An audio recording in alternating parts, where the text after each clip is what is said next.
नमस्कार दोस्तों, स्वागत है एक बार फिर से आपका मेरे यूट्यूब चैनल विदाउट म्यूजिक मंत्रा में।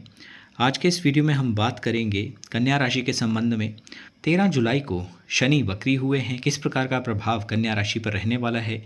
आपसी संबंधों की बात करें, आर्थिक स्थिति की बात करें, स्वास्थ्य की बात करें, किस प्रकार के परिवर्तन का आपको सामना करना पड़ सकता है, आज के इस वीडियो में हम जानेंगे। तो देखिए, बीच में ये जो 6 नंबर है ये आपकी कन्या राशि है। पहले कि हम आगे बढ़ें, एक छोटी सी रिक्वेस्ट, यदि फर्स्ट टाइम आप हमारे इस चैनल पर आए हैं तो चैनल को सब्सक्राइब करना ना भूलें और वीडियो को फैमिली और फ्रेंड्स के साथ शेयर भी ज़रूर करें। कन्या राशि 6 नंबर जो बीच में लिखा हुआ है ये आपकी कन्या राशि है और शनि जो वक्री हुए हैं वो आपके दाम्पत्य के भाव में यानी कि आपके 7th हाउस में हुए हैं। ना सिर्फ आपके दाम्पत्य को ये प्रदर्शित करता है बल्कि यदि आप बिजनेस करते हैं यानी कि किसी भी प्रकार की पार्टनरशिप को भी ये प्रदर्शित करता है। जो भी व्यक्ति सामने से आपसे बात कर रहा है वो इसी घर से संबंधित होता है। शनि यहाँ पर वक्री हुए हैं। देखिए, सबसे पहले वक्री की स्थिति के बारे में जानिए। सामान्य गति से जो ग्रह चलते हैं तो उन्हें मार्गी कहा जाता है, लेकिन जब सामान्य से थोड़ी सी असामान्य स्थिति होती है तो उसे वक्री कहा जाता है। किस तरह से कि देखिए, शनि जिस गति से चल रहे हैं वो तो उसी गति से चल रहे हैं, लेकिन पृथ्वी से देखने से ऐसा प्रतीत होता है, मानिए शनि जो हैं वो अपनी स्थिति में थम गए हैं या बिल्कुल चल नहीं रहे हैं, एक ही जगह पे स्थिर हैं। तो इस तरह की जो परिवर्तन की स्थितियां होती हैं, हालांकि वो ऐसा हो नहीं रहा होता, बल्कि शनि तो उसी गति से आगे बढ़ रहे हैं, लेकिन ऐसा प्रतीत होता है पृथ्वी यानी कि जो शनि वक्री हुए हैं उसके प्रभाव के कारण एक नकारात्मक ऊर्जा का संचार सामान्यतः देखने को मिलता है। कुछ परिप्रेक्ष्य में आप बोल सकते हैं कि पॉजिटिव रिजल्ट्स, नहीं तो मैक्सिमम जो हैं वो इसके नकारात्मक परिणाम ही देखने को मिलते हैं।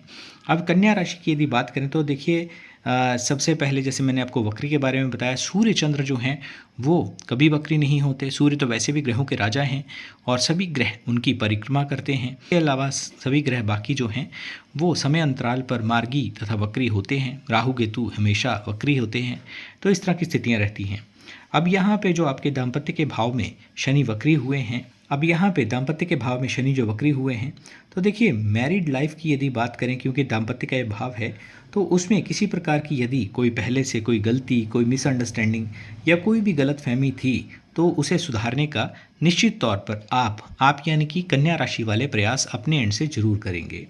और देखिए, पेंडिंग कार्य, चाहे वो कर्मा से रिलेटेड हो, आपका कोई बिजनेस से रिलेटेड हो, आपकी शिक्षा से संबंधित हो, उसको भी पूर्ण करने का पूरा प्रयास करेंगे। बोलने का मतलब है कि किसी पेंडिंग कार्यों को जो आपने छोड़ दिया होगा पहले से, यानी कि या तो छोड़ दिया या जैसे बिजनेस की बात करें जिसमें चीज़ें छूट गई हों तो उन्हें सुधारने का भी आप प्रयास करेंगे। पेंडिंग कार्य हर लिहाज से किसी भी परिप्रेक्ष्य में आप बोल सकते हैं उन्हें पूरा करने का पूर्ण प्रयास करेंगे। वक्री शनि की जो दृष्टि है वो चंद्रमा पर भी है, तो इस पीरियड में यानी कि 13 जुलाई से लेकर 27 नवंबर के मध्य में आपका जो मन है वो भी अशांत हो सकता है।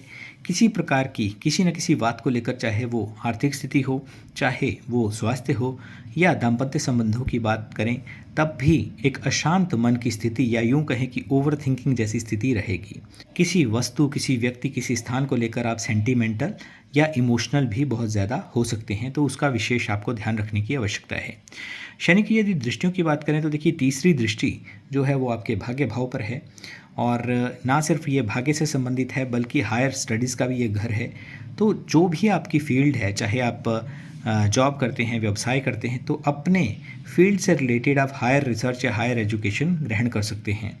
और किसी भी प्रकार के यदि शिक्षा से जुड़े हैं तब तो और भी सकारात्मक परिवर्तन देखने को मिलेंगे। एजुकेशन से संबंधित कोई भी आप ऐसा कोर्स या कुछ भी ऐसी डिग्री प्राप्त कर सकते हैं जो आपकी एजुकेशन को इम्प्रूव कर सके, यानी कि किसी न किसी प्रकार के स्किल्स आप जरूर सीखेंगे इस पीरियड में। 7th हाउस में वक्री हो रहे हैं तो शनि देखिए आपके दाम्पत्य संबंधों पर भी प्रभाव डालेंगे और आप अपने एंड से अपने संबंधों को सुधारने का प्रयास करेंगे। लेकिन इस स्पेसिफिक पीरियड के दौरान आपके जो पार्टनर हैं, यदि आप महिला हैं तो आपके हस्बैंड, और यदि आप पुरुष हैं तो आपकी जो पत्नी हैं, उनकी एक नेचर, जो मूलभूत स्वभाव है, उससे आपको डिफरेंट नेचर उनकी देखने को मिलेगी, यानी कि उनमें एक जिद्दीपन आपको देखने को ज़रूर मिलेगा।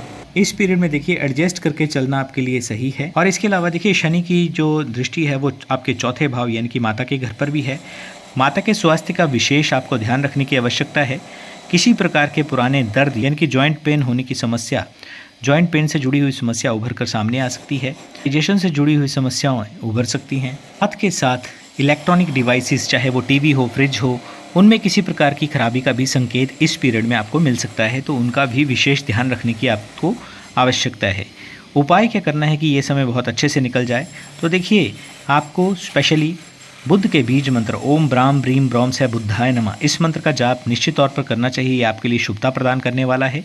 सूर्य को जल यानी कि अर्घ भी आपने जरूर देना है। साथ में यदि आप गायत्री मंत्र का उच्चारण करते हैं तो वो भी आपके लिए शुभता प्रदान करने वाला होगा।